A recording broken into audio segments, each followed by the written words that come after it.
Assalamualaikum warahmatullahi wabarakatuh. Waalaikumsalam warahmatullahi wabarakatuh. Alhamdulillahirabbil alamin. Puja dan puji bagi Allah Subhanahu wa taala.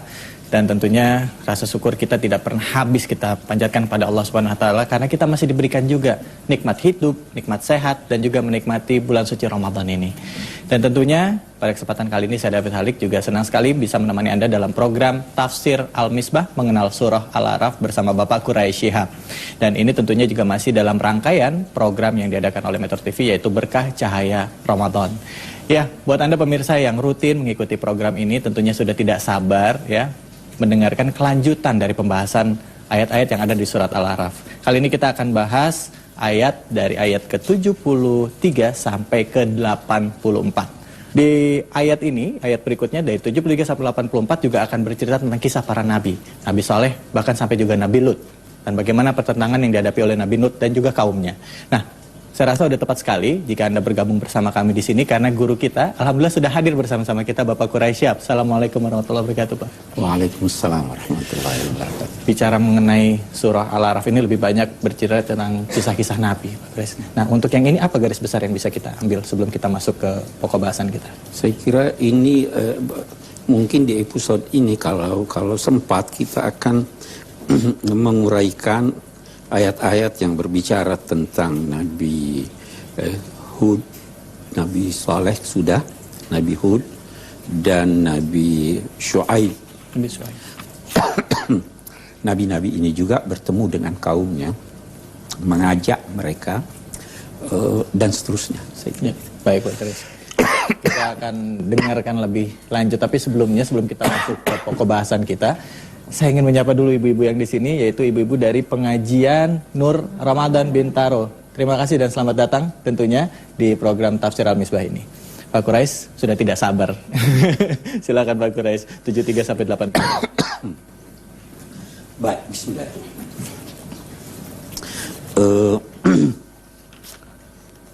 Ayat kita 73. A'udzubillahi minasyaitonirrajim. Wa ila samuda akhahum salihah. Yang lalu wa ila adin akhahum hud. Ini sama juga penjelasannya dengan yang lalu. Kata-kata saudara di garis bawahi lagi. Sama juga dengan sejak zaman Nabi Nuh, qala ya qaum ibudullaha ma lakum min ilahin ghairuh. Sembah Allah. Beribadah kepada Allah. Baik. Ibadah itu apa? Maaf. Ibadah itu hakikatnya yang pertama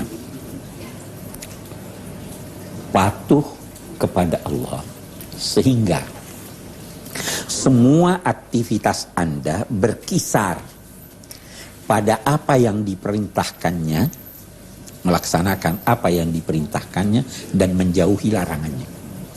Itu ibadah. Patuh, kagum kepadanya. Ada patuh dan kagum. Anda boleh jadi patuh kepada seseorang tapi tidak kagum, tidak dinamai ibadah. Oke. Yang kedua, ibadah itu adalah tidak menetapkan secara pasti apa yang Anda akan lakukan kecuali mengaitkannya kalau itu dikehendaki Tuhan. Sama halnya kalau pembantu di rumah, dia tidak bisa berkata, besok saya mau pergi nonton. Dia harus berkata, saya mau pergi nonton kalau dapat izin. Ya. Kita juga begitu, itu ibadah. Itu antara lain. Baik, kita lanjutkan. Kaumnya Nabi Saleh berkata, wahai kaumku, sembahlah Allah, kamu tidak punya Tuhan selain Dia. Qad ja'atkum bayyinatum mir rabbikum. Kali ini dia katakan ada bukti yang datang dari Tuhanmu untuk menunjukkan bahwa Dia Maha Esa, Dia Maha Kuasa dan aku adalah pesuruhnya. Apa bukti itu? Kita dengar. Hadhihi naqatullahi lakum ayah. Ini ada untanya Allah.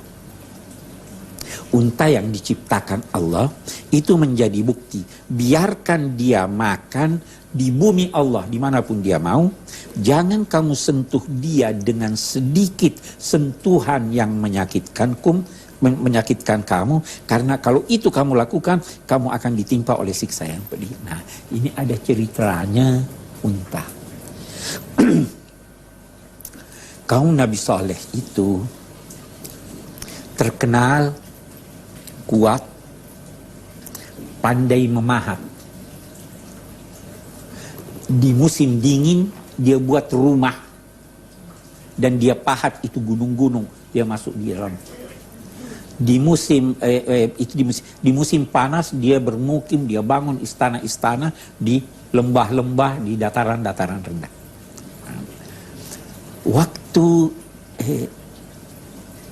mendapat ajakan dari Nabi Saleh, dia tidak percaya.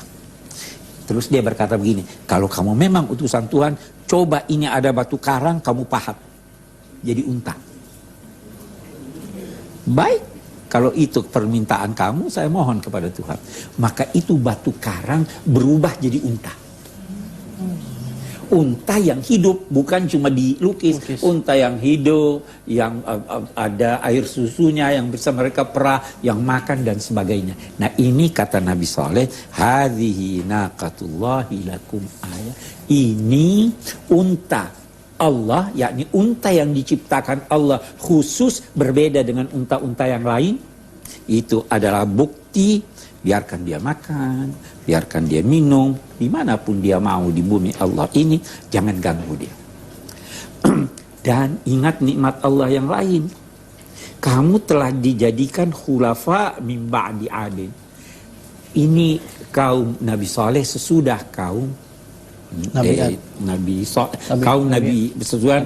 Hud, ya toh? Kaum Ad. Mereka itu sebenarnya sepupu dua kali, ketemu dengan kakeknya Iram. Pada mulanya mereka taat juga, tapi lama-kelamaan durhaka. Nah, kamu sudah dijadikan penguasa-penguasa sesudah masa Ad, sesudah dihancurkan itu kaum Ad. Kamu menjadikan atau membuat dari lembah-lembah, dari dataran-dataran rendah, istana-istana. Itu anugerah Allah yang memberikan kamu potensi itu. Kamu memahat gunung-gunung untuk menjadi rumah-rumah kamu.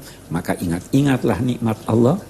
Lakukanlah kebaikan sebagai mensyukurinya dan jangan melakukan perusakan di bumi. Kaumnya juga berkata begitu. Qala al-mala'u ladina istakbaru min qawli lil ladzina istad'afu liman amana minhum ata'lamuna anna Salih mursalun bir rabbi. Pemuka-pemukanya ini, hei kaum lemah, kamu percaya bahwa Saleh ini jadi? Mereka berkata, kami percaya. Pemuka-pemukanya orang, enggak, saya enggak percaya. Kita akan lanjutkan. Ya, baik, kita akan lanjutkan lagi. Tentunya masih banyak yang akan kita bahas ya. 73 sampai 84. Jangan kemana-mana, tetaplah di Tafsir Al-Misbah. Selamat bergabung buat Anda yang baru saja bergabung dalam program Tafsir Al-Misbah mengenal surah Al-A'raf bersama Bapak Quraisy Shihab. Nah, lanjutannya bagaimana Pak Quraisy? Ya. Lanjutannya kemudian apa yang dikatakan oleh pemuka itu? Pemimpinnya, pemuka masyarakatnya tidak percaya. Apa yang mereka lakukan? Mereka fa'aqarun naqata. Mereka menyembelih secara sewenang-wenang unta itu. Aqara itu membunuh, menyembelih untuk maksud jahat dan sewenang-wenang. Kita, ajaran agama kita, ajaran agama Islam, agama secara keseluruhan, itu kalau mau menyembelih untuk tujuan yang benar. Iya. Karena itu jangan sembelih anak ayam. Untuk apa anak ayam Anda sembelih? Buat dimakan gitu? Belum wajar dimakan, masih anak ayam. Jangan petik sesuatu yang belum bisa Anda manfaatkan. Kalau sembelih dengan kasih sayang. Asah pisaunya, jangan pukul. Kita baru-baru ini ada tuduhan dari Australia itu katanya gitu.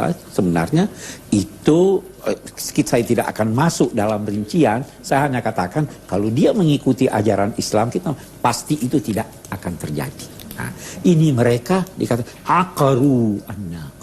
Bukan cuma membunuh, bukan cuma menyembelih tanpa peri kemanusiaan.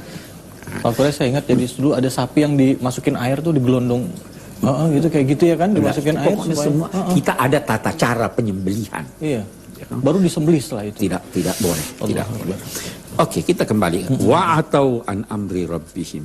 Mereka melampaui batas berkaitan dengan tuntunan Allah, dengan perintah Allah. Allah berkata, jangan sentuh dia dengan ini. Ini bukan cuma disentuh, justru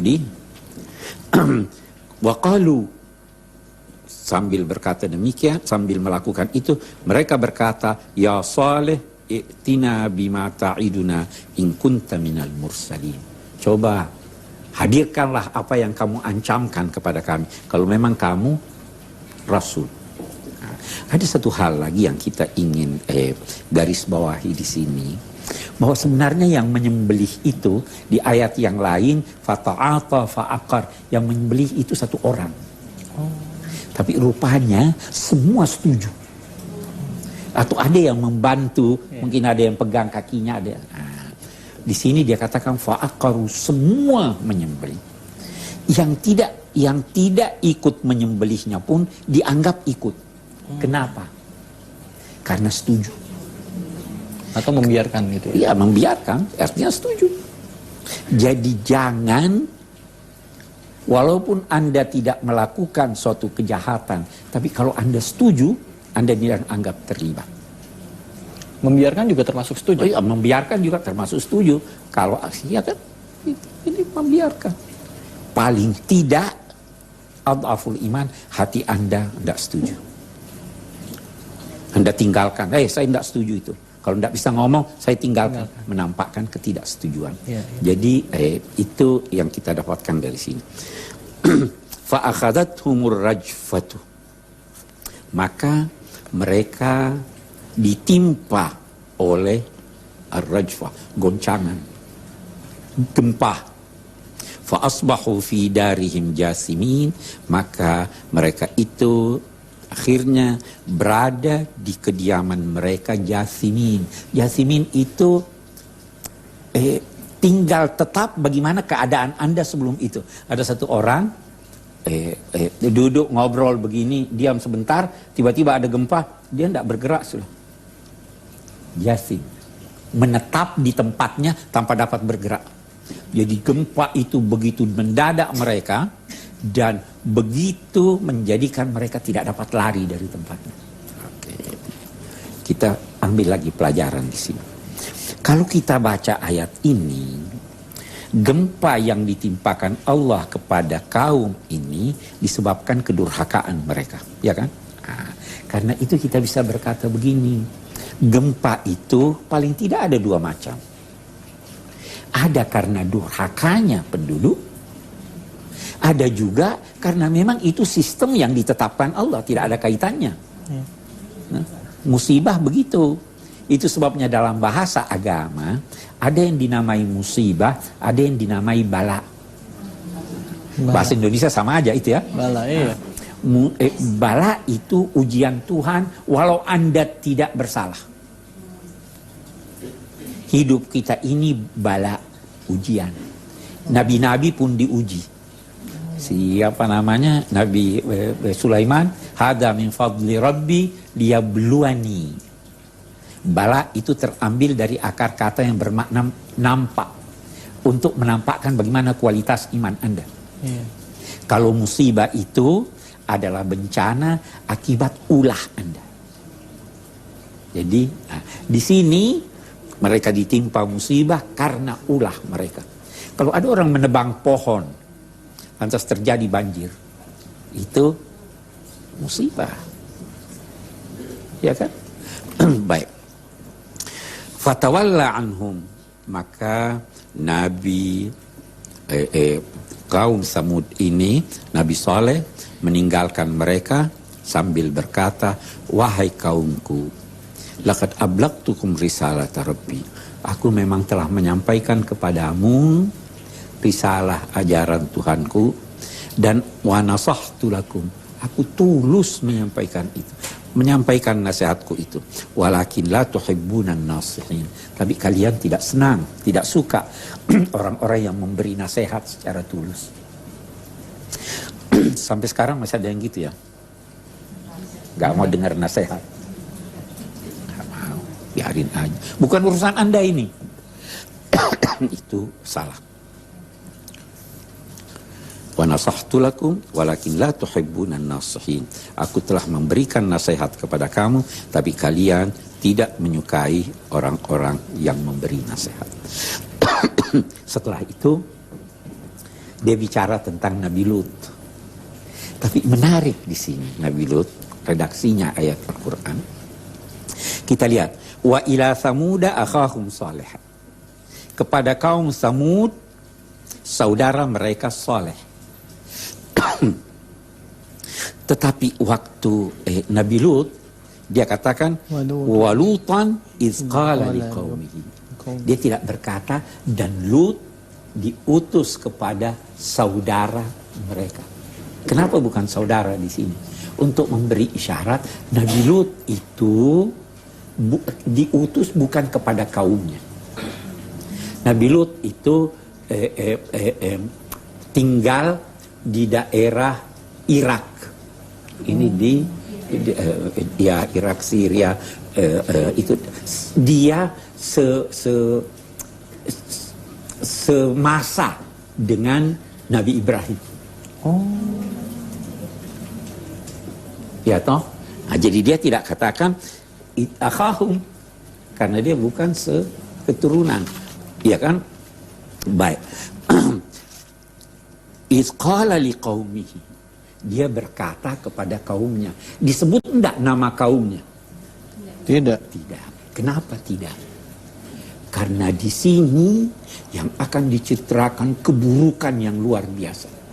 Kalau ada keburukan orang luar biasa, jangan sebut namanya.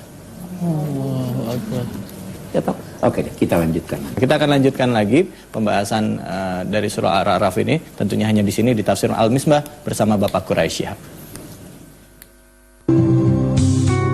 Alhamdulillah, kita kembali lagi di tafsir Al-Misbah mengenal surah Al-A'raf bersama Bapak Quraisy Shihab.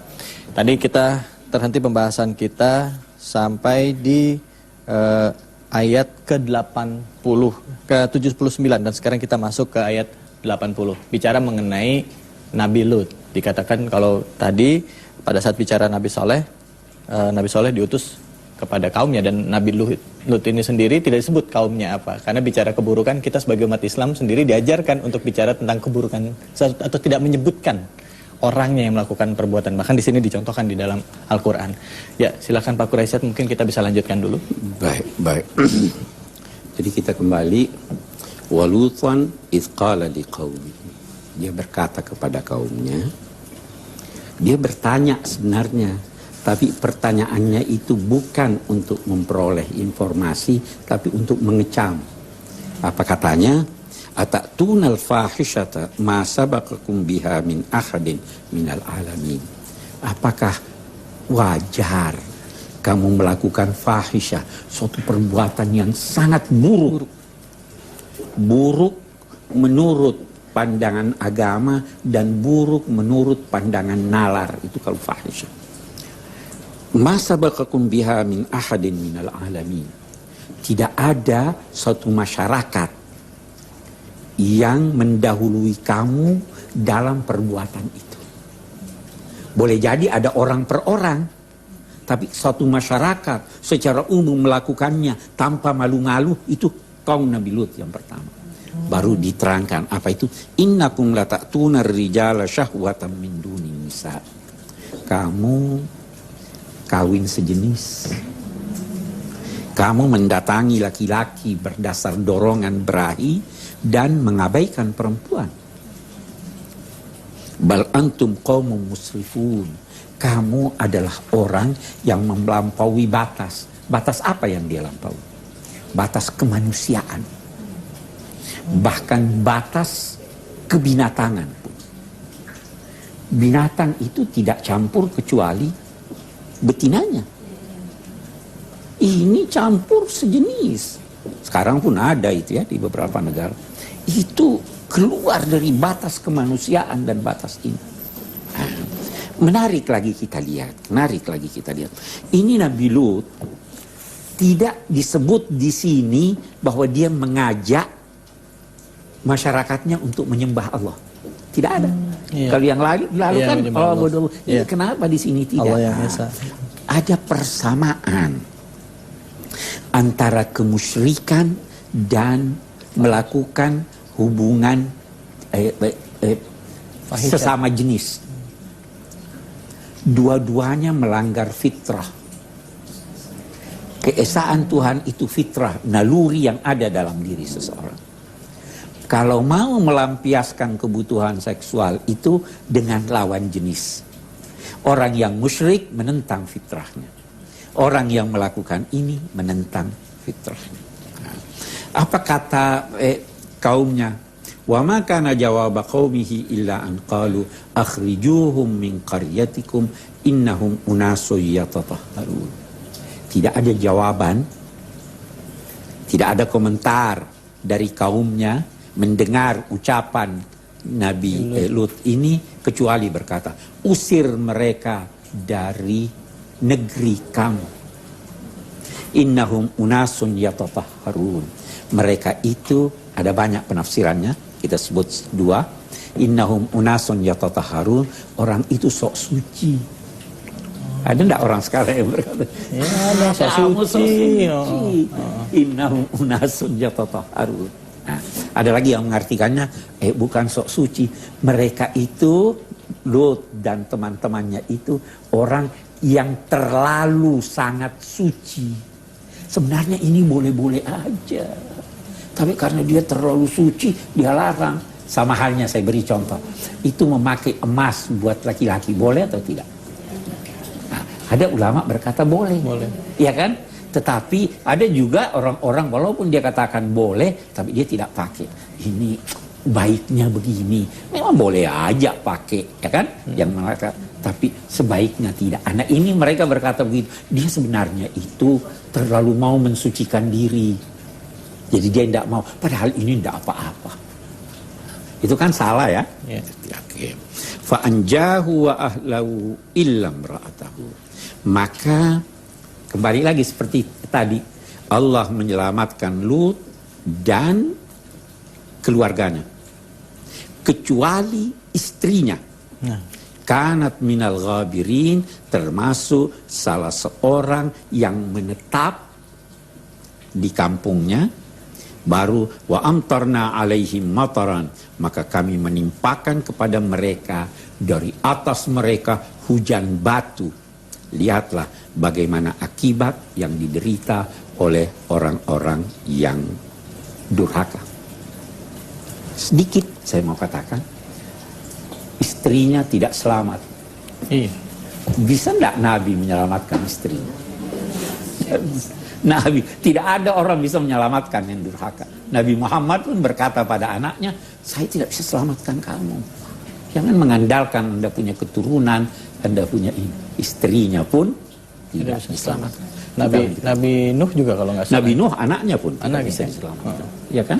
Ya, baik. Ya, kita kebetulan sudah pembahasan sudah sampai 84 Pak Quraisy. Oke. Nanti kita beri kesempatan dulu kepada ibu-ibu ini yang mau bertanya sesudah pembahasan. Kita memang belum terlalu dalam, nanti Pak Quraisy akan jelaskan lagi. Kalau ada pertanyaan silakan. Mau bertanya Pak, apakah seluruh kisah-kisah dalam Al-Quran seperti kisah Nabi, kisah azab yang menimpa kaum tertentu dengan segala bahasanya adalah kejadian yang hakiki, yang nyata adanya? Oke. Terima kasih. Terima kasih. Jadi bukan dongeng gitu ya, bukan mitos gitu ya, memang benar-benar kejadian itu terjadi gitu. Ya. Apakah seluruh kisah-kisah? Seluruh kisah-kisah Nabi. Dan Kita harus bedakan. Kalau saya berkata kisah itu berbeda dengan berita, ya kan? Kisah itu ada kisah simbolik, ada kisah yang benar-benar terjadi. Ya.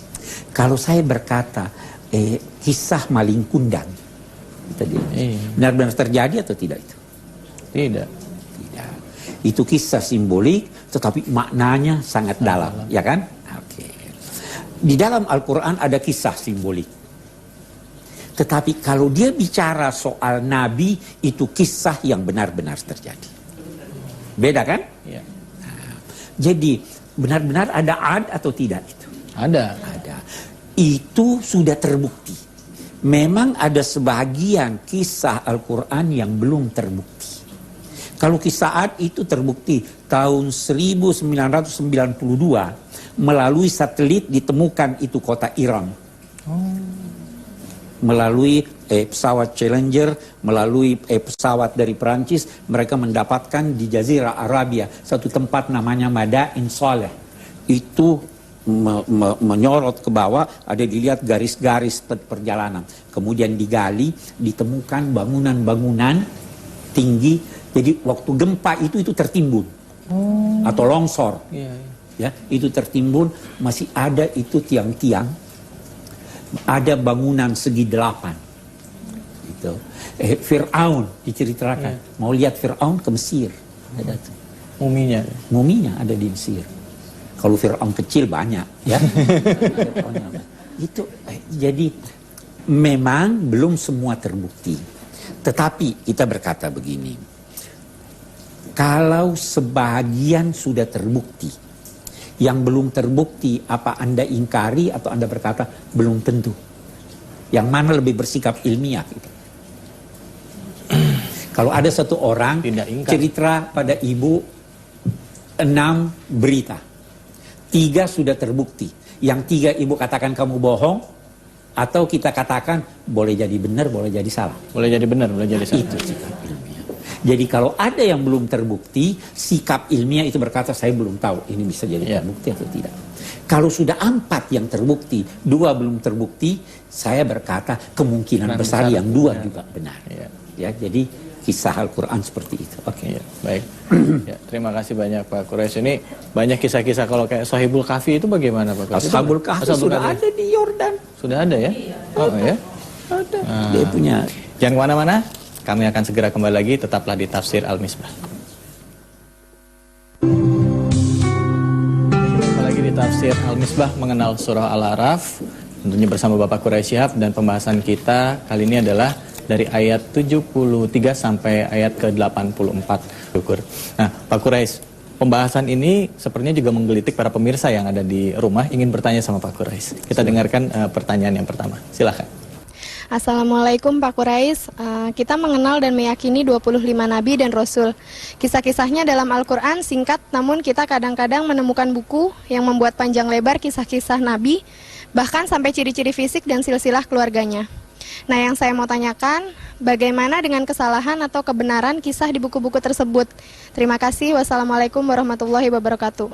Kita tidak wajib mempercayai sesuatu kecuali yang disebut secara tegas dan pasti dalam Al-Quran.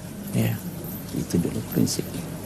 Jadi kalau ada riwayat yang tidak tentu benar atau tidak, telitilah. Hasil penelitian Anda, kalau itu Anda anggap benar, silahkan percaya, tapi jangan atas nama agama. Ya kan? Tidak mau percaya, boleh, Anda tidak berdosa, dan jangan mempersalahkan orang yang percaya. Asal tidak atas nama agama. Nah, hanya kita ingin tambahkan, memang di dalam beberapa kitab lama, ini kisah terlalu banyak yang ditambah-tambah. Sehingga bahkan sejak zaman Nabi, Nabi bersabda, kamu jangan percaya mereka, ahlul kitab, jangan juga katakan mereka bohong. Rujuk kepada Quran.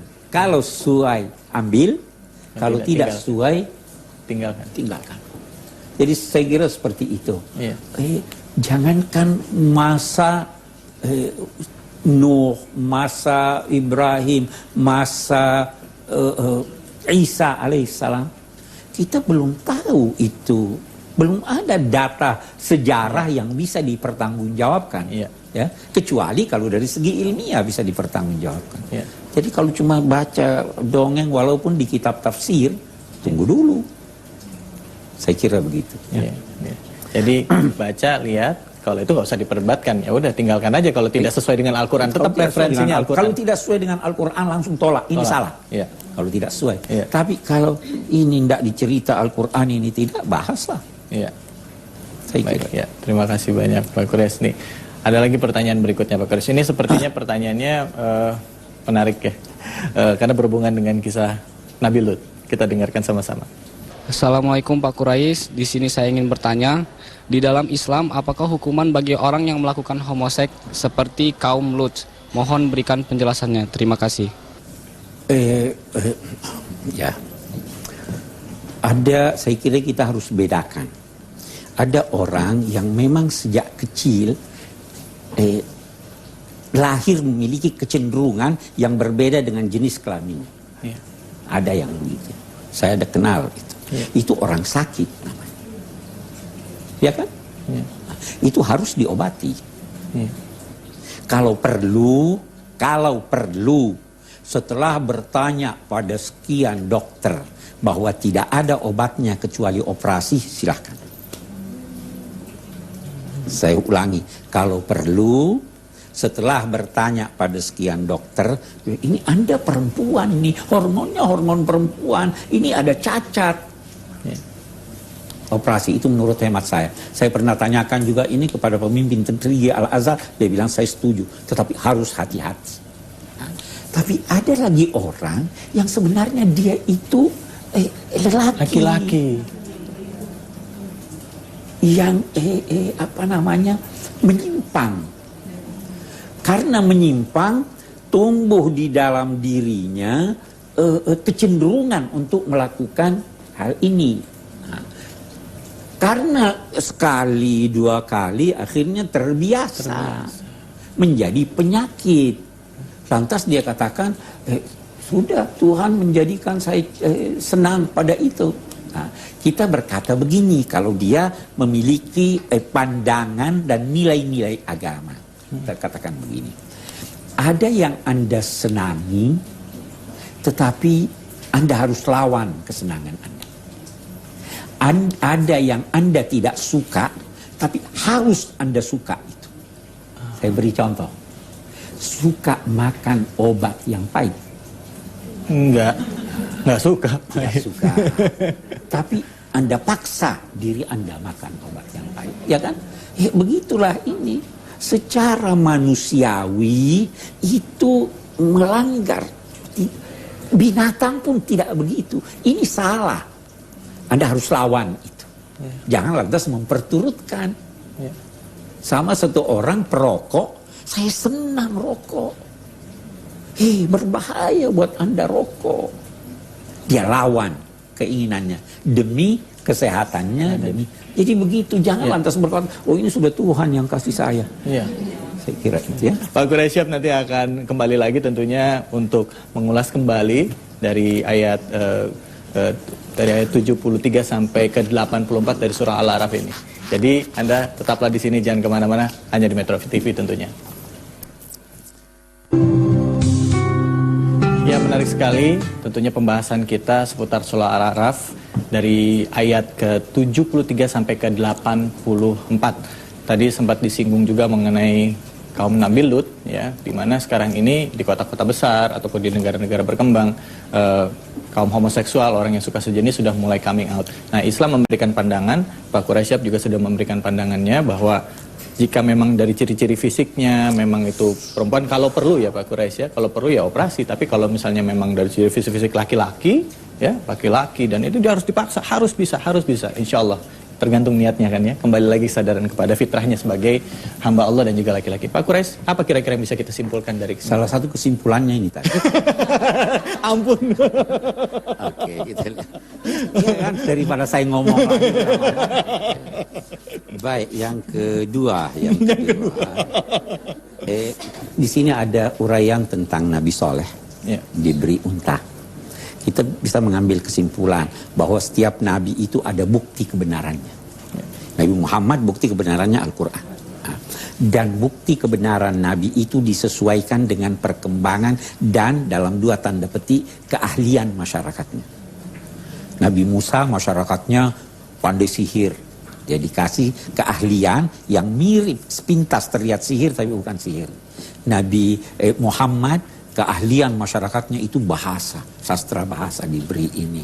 Ya toh, ini Nabi siapa Nabi namanya? Soleh itu memahap diberi ini. Itu. Kemudian yang selanjutnya yang kita akan ambil kesimpulan di sini bahwa ya mungkin Nabi Lut nih banyak kesimpulan bisa kita ambil. Yang pertama dari kesan yang diperoleh dari Al-Quran, kalau ada kejahatan jangan sebarluaskan. Ya. Nasihati orang tanpa harus menyebut namanya. Seperti hal. Yang kedua bahwa kawin sesama jenis itu bertentangan dengan fitrah manusia, bertentangan dengan jati diri manusia. Itu harus dilawan, itu harus dihindari, dan kalau dia sakit harus diobati. Jadi tidak harus lantas dihukum dan sebagainya. Kita secara persuasif, kita secara baik untuk itu. Yang selanjutnya kita mungkin bisa mengambil pelajaran lain bahwa orang yang diajak untuk berbuat baik, biasanya kalau orang itu bejat, dia akan menjawab jangan sok suci. Sampai sekarang masih ada. Ini sama dengan, ya kan? Oke. Yang selanjutnya kita bisa ambil kesimpulan bahwa betapapun tingginya derajat seseorang, walau nabi, maka yang pertama dia tidak berhak memaksa istrinya untuk ikut agamanya. Agama itu kebebasan masing-masing. Ya. Nabi Lut punya istri. Sebenarnya Nabi Lut itu punya dua istri. Istri pertamanya punya anak dia. Itu anaknya ini kawin dengan orang dari kota Sadum. Nah, Sadum itu namanya Sadum. Itu dia sodomi dari sana. Iya. Oh ya. Istri pertamanya ini yang istilahnya mendukung. Karena ini sudah masyarakat. Iya. Nah, sudah ini budaya, yang dihancurkan Tuhan.